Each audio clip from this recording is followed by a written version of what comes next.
Je suis Marie Regnault, j'organise des événements et des voyages spirituels. J'accompagne des cadres dirigeantes pour qu'elles se reconnectent sur elles-mêmes et sur leur pouvoir intérieur.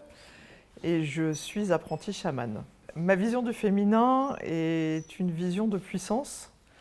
Je sens et je pense que beaucoup de femmes ne sont pas conscientes de cette puissance qu'elles ont en elles.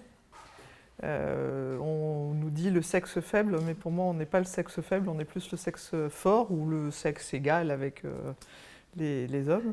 En fait, dans l'apprentissage du chamanisme dans lequel je suis, on apprend à se connecter avec les esprits qui sont autour de nous, dans les différents mondes qu'on appelle les mondes de la réalité non ordinaire.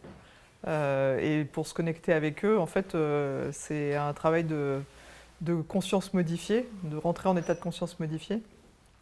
Et les esprits nous aident. Ils sont des esprits bienveillants qui sont dans des mondes différents, sachant qu'il y a aussi des esprits dans le monde dans lequel on vit et qui nous entourent, qui ne sont pas eux toujours bienveillants, mais les esprits avec lesquels moi je travaille sont des esprits bienveillants qui vont vraiment aider et que je vais appeler pour faire des soins, pour communiquer, pour avoir des informations sur des questions et des réponses à des questions qu'on peut me poser ou que je me pose. Dans les esprits qui travaillent avec moi, j'en ai 3 qui sont quand même très féminines, puisque j'ai Vénus, Kuan Yin et la Vierge Marie. Donc ça va.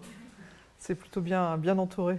Je rentre en contact avec les esprits en rentrant en état de conscience modifié, en particulier grâce au son du tambour, donc lors de cercles chamaniques, lors de formations, lors de cérémonies, lors de week-ends.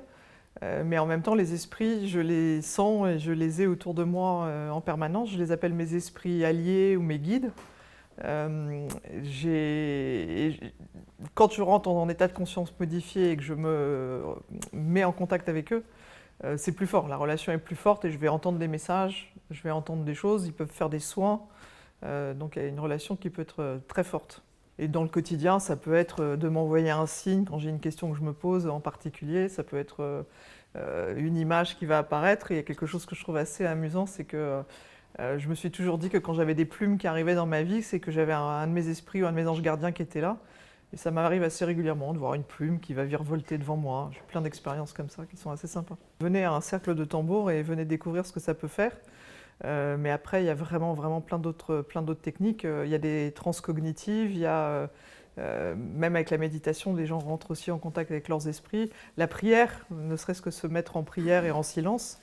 Donc voilà, c'est plus ouvrez-vous à des expériences et voyez ce qui marche pour vous. Pour moi, le féminin, c'est une forme de pouvoir qu'ont les femmes qui est en train de sortir et de s'éveiller actuellement. Il y a des choses qui se passent absolument partout où les femmes sortent du patriarcat dans lequel elles ont eu l'habitude de grandir. Et le féminin n'est pas que chez les femmes, je pense que le féminin est aussi chez les hommes. Et de plus en plus d'hommes acceptent cette part féminine qui est en eux.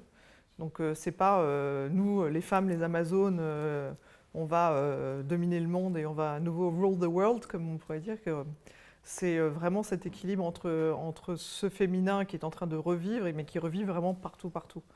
Je pense que c'est aussi plus de douceur et de compassion par rapport à notre environnement. Et je suis quasi persuadée que les choses vont évoluer dans le monde quand les femmes vont justement avoir plus de place.